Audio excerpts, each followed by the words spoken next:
Hi, my name is Geoffrey and I have a story about a local council here in New Zealand, Tauranga City Council. The story is going to cover the lack of management integrity, the sheer amount of spending of ratepayer and taxpayer funds in order to maintain management positions, and also the low integrity environment that is present at TCC. We'll also touch on the lies and deceit that are expounded by management in order to cover up what really is going on.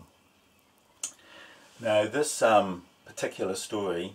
starts off as an employment matter and then it moves into the criminal realm with two charges being laid,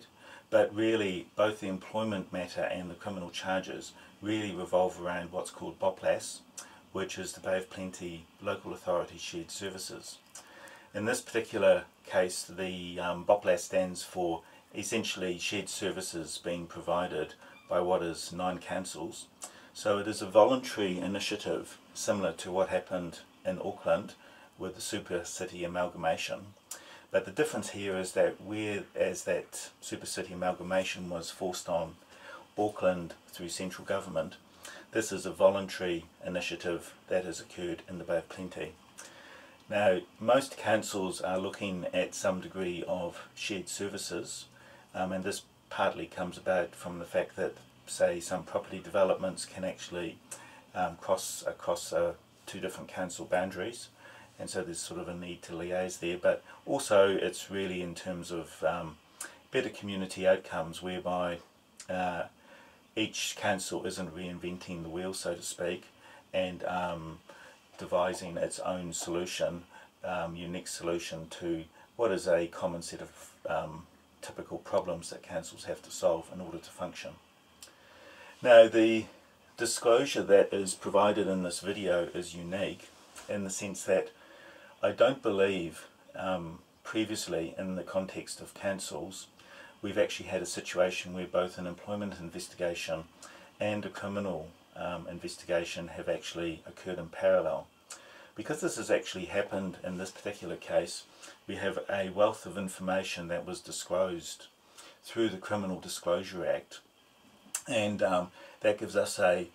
excellent opportunity to compare how the employment investigation went and really what was going on behind the scenes from the disclosure under the Criminal Disclosure Act.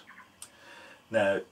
BOPLASS, just to give you a little bit of background, is an initiative involving 9 councils, and those councils are Whakatane, Gisborne, Kawerau, Opotiki, Tapo, Bay of Plenty Regional Council,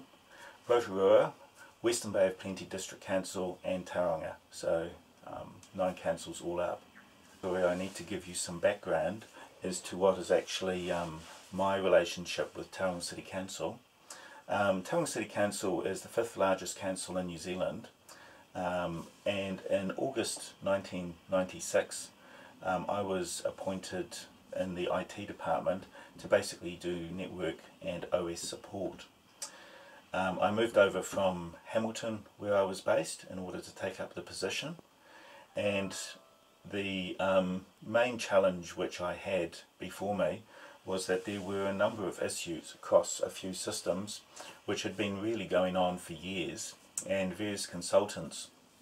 had come in to have a look at them, and the upshot was that really nothing had actually been resolved, and these problems were causing some significant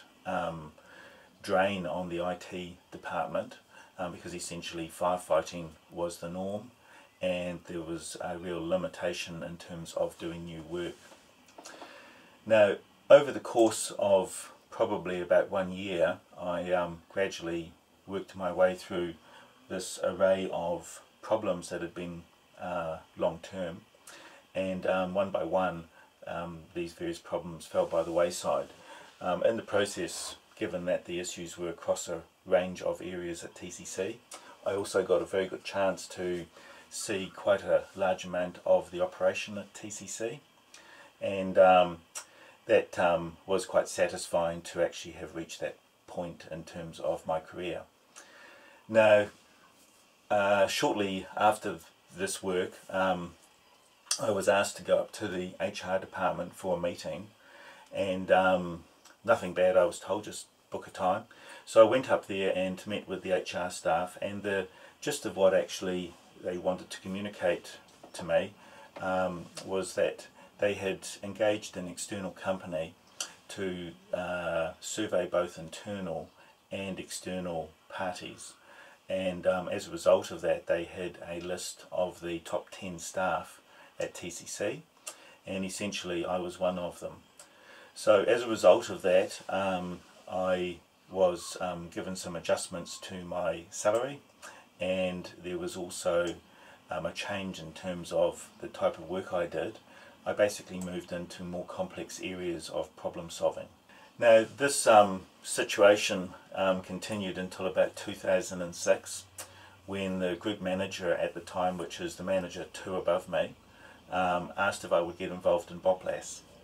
Now BOPLASS had gone through what was called Phase 1, and this was all about centralised procurement.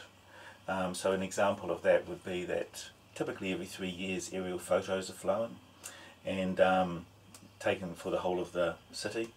and essentially there were issues with sharing those photos with other councils if that was needed,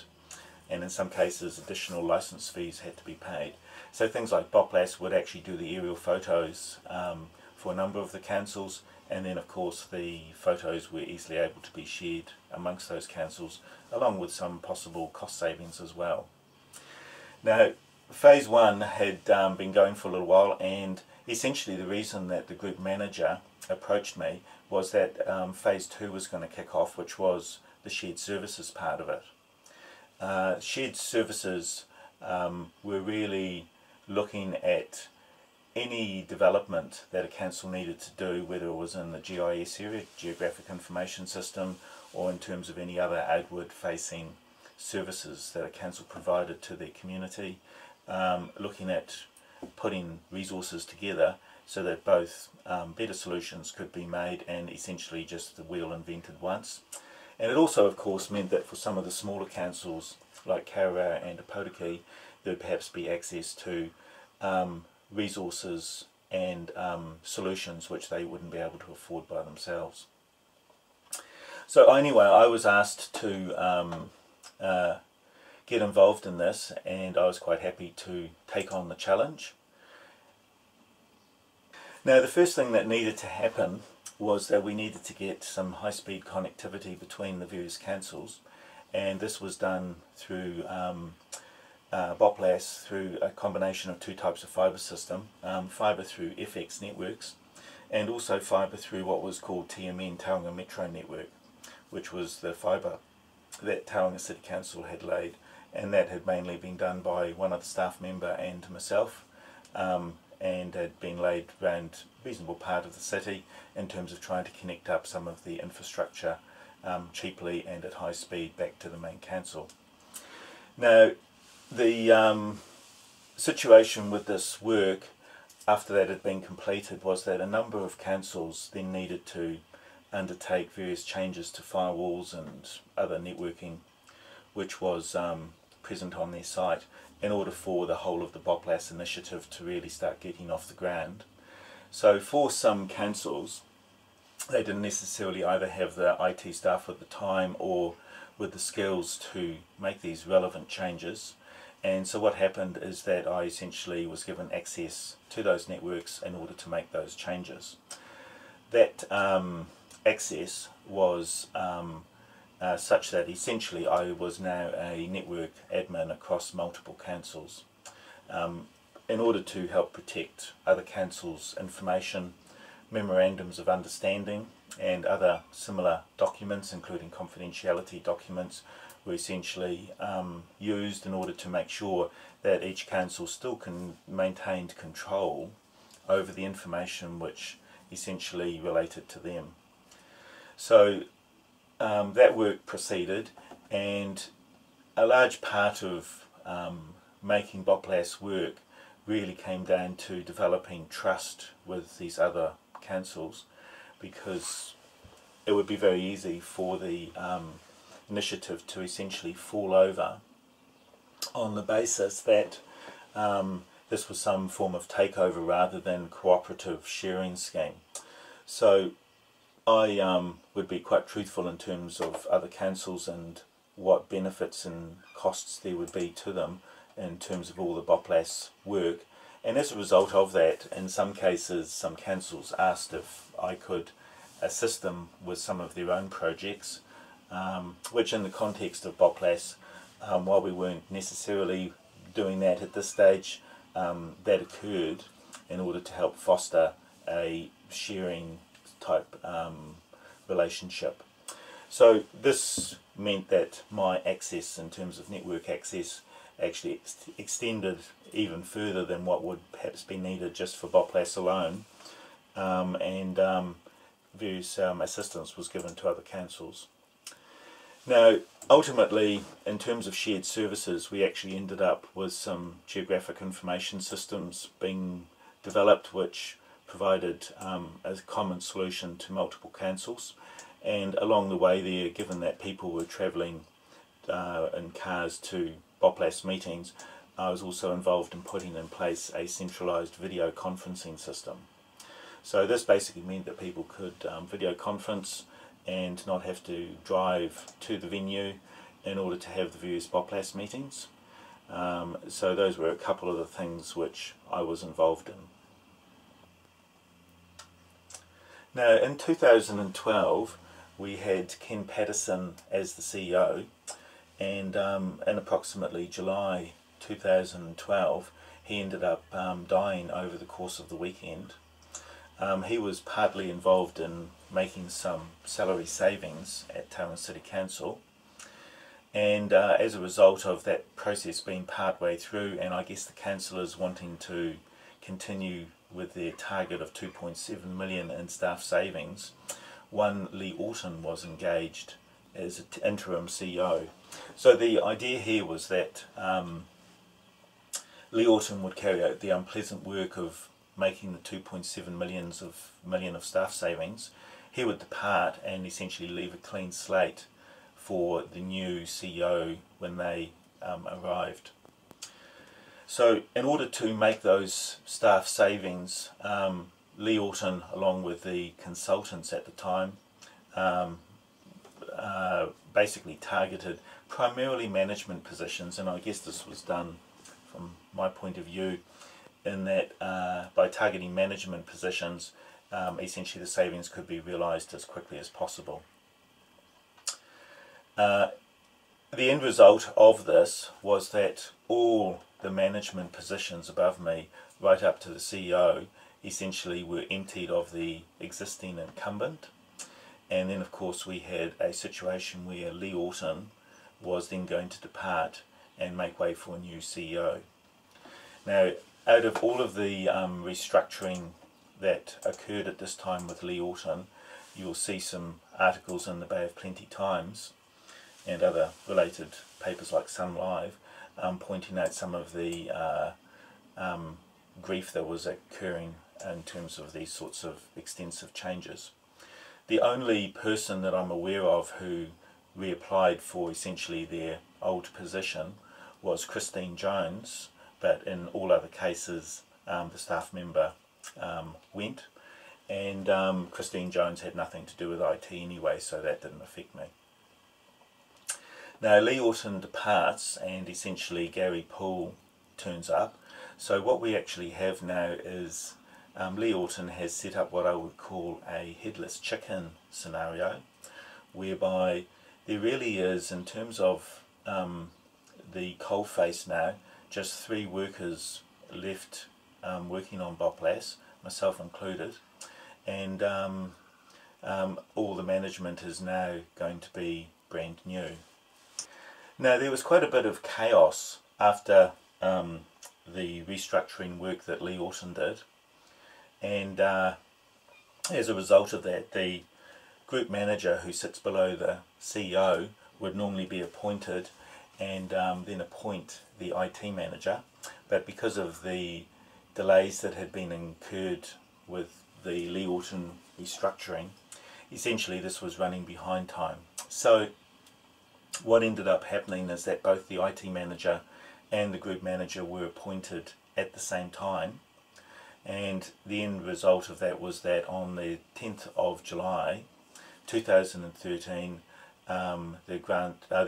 IT manager by the name of Grant Strang was appointed. Now Grant, once he was appointed, asked people to Google his past background, and he seemed surprised that nobody knew about him, like he was supposed to be some sort of IT celebrity. But anyway, I did in fact Google him, which he suggested, and came across a couple of articles in the Otago Daily Times. The first article was about dodgy decisions in relation to Grant Strang, and was particularly negative about him. There was another article about some visitor information centre changes that had occurred which he was involved in, which didn't seem to go favourably. We also then had some details about his departure from Dunedin City Council. Now his departure from Dunedin City Council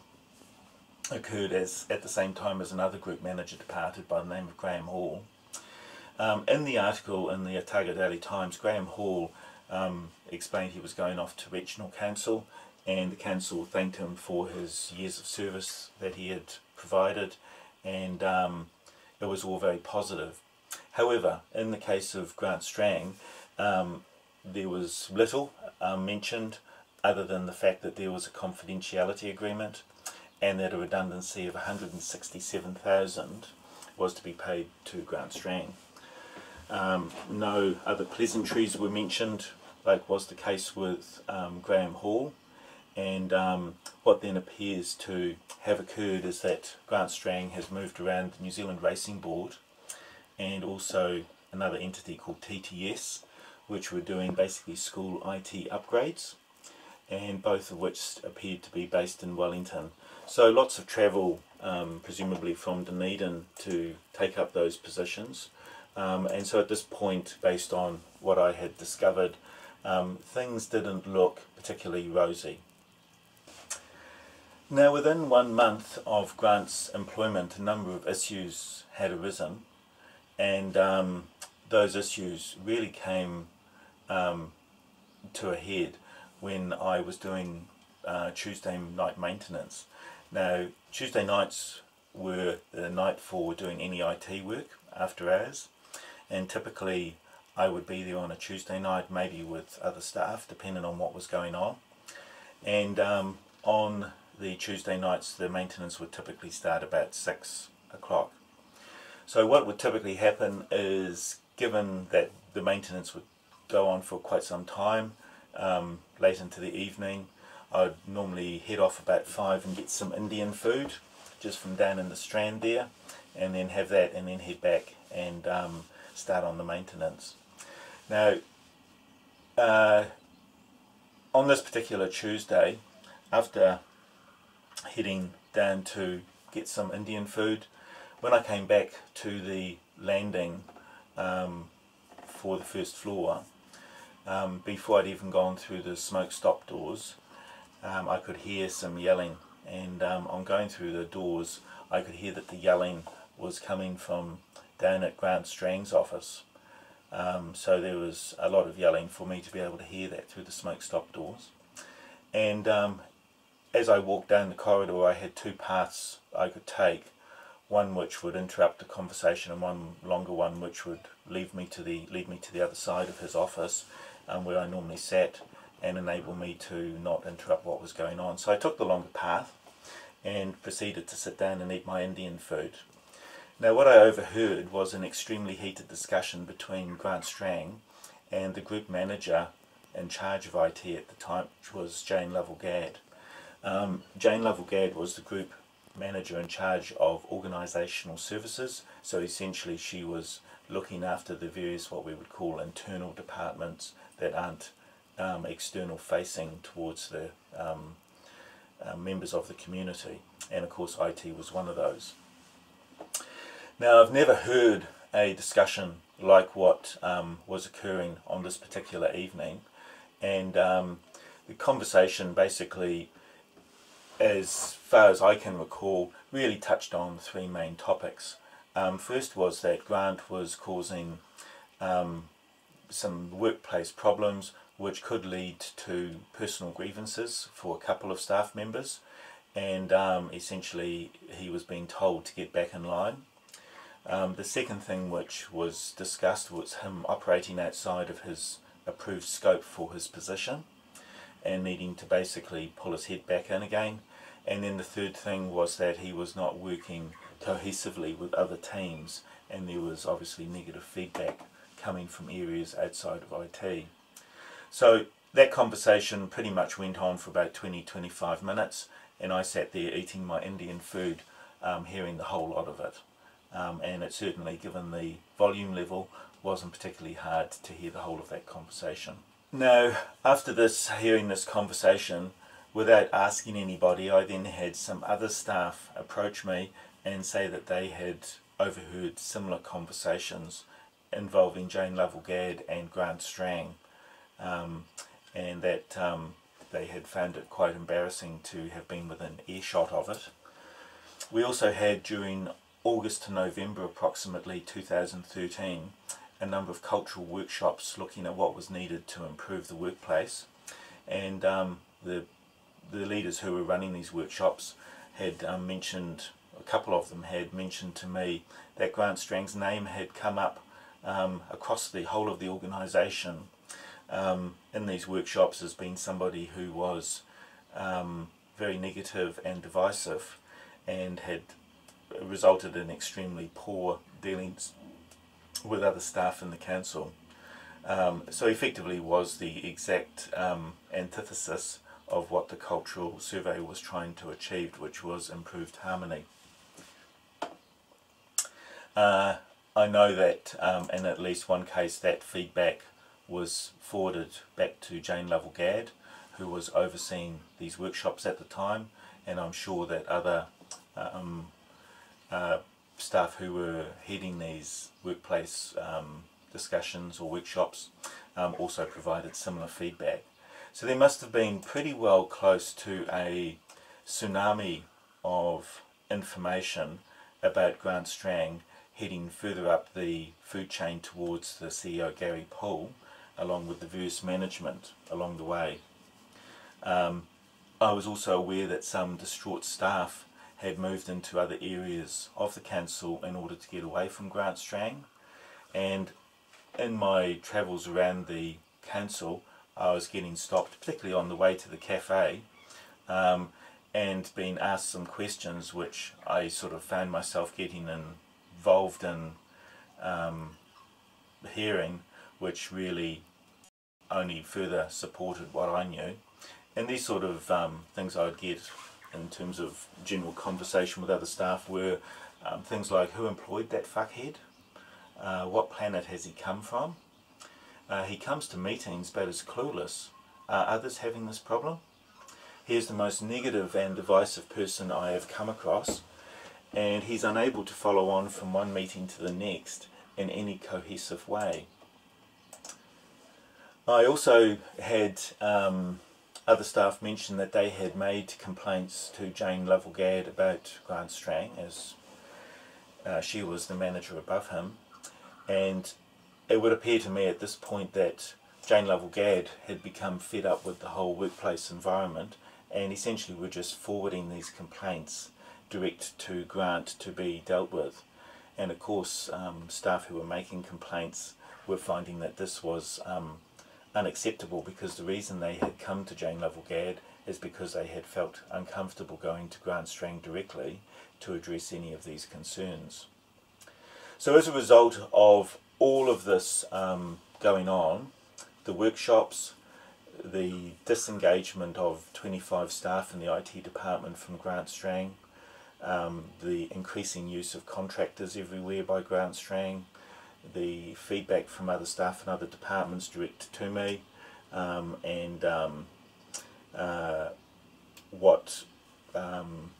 had been passed on to me in terms of other people overhearing heated discussions between Jaine and Grant and what I heard myself, I then decided for the first time in my career that I needed to book a meeting with the CEO, Garry Poole, and Jaine Lovell-Gadd. Now, on the 25th of June 2013, I had my first meeting with Jaine Lovell-Gadd and Garry Poole, and provided them with the various information that had been collated in what was only a 2-week period, which essentially addressed about 8 issues as I saw them. And after doing that, another manager in September 2013 approached me and was wanting to have a similar meeting with Jaine Lovell-Gadd and the CEO Garry Poole, and asked if I would come along, which I agreed to. And in that meeting, both that manager and myself advised the Jaine Lovell-Gadd and Garry Poole on what was actually going on. And of course there was more information at that point from the workshops, etc. And the upshot of it is that Garry Poole acknowledged that he had heard some things which were of concern. Now, having overheard the conversation between Jaine Lovell-Gadd and Grant Strang, I then proceeded during this second meeting to ask Jaine Lovell-Gadd if she had had any issues with Grant Strang. And on asking that question, she basically avoided answering it. So in that meeting, I then asked a second time for the answer to that question, and she very sheepishly just responded nothing that she could think of. So we now had Jaine Lovell-Gadd, as far as I was concerned, lying about what really was going on in terms of these sorts of heated discussions she had with Grant Strang. And the upshot of that meeting was that Garry Poole advised that he was looking for some HR intervention, and he would get back to the manager and myself in terms of what that might look like. So we left thinking that there might be some way forward in terms of what was happening for the betterment of the council and the community at large. And 2 weeks later, I hadn't heard anything. So I contacted Marie King via email, who is the personal assistant to Garry Poole, and asked for what the feedback was, and I then received a response that there was no feedback. So at this point it was quite clear that a line had been drawn in the sand in terms of supporting Grant Strang at all costs. So from my point of view as a staff member at TCC, I had done everything in my power to advise management as to the collateral damage that was occurring throughout TCC as a result of Grant Strang, and at that point in time essentially nothing had been done. Now, the mechanism that Grant Strang was using within the workplace here was that he was making the workplace unpleasant for a number of people, and as a result of those people either leaving or moving into other areas at TCC, he would then have some salary which he could then use for contractors. He then used those salary savings with contractors, and because contractors came with reduced set of baggage in terms of how he could manipulate them, he then, in my view, sought out some contractors who would be happy to become what I would describe as his minions or henchmen. And that is exactly what happened. You'll see in some of the documents provided that it's quite clear that TCC staff now have a very large suspicion about contractors, and in particular there were a couple of contractors who appeared to be operating as henchmen for Grant Strang, and those were Cliff Barrymore and Chris Moore. Now both of them had come from Geoffrey, which later got renamed to Spark, and essentially they were, it was believed by staff, actively snooping around trying to get information on staff that perhaps Grant might want to remove at some point down the track. So we now had a situation where a large number of staff were directly trying to avoid Grant, contractors were employed everywhere, and as people left, more and more contractors got employed.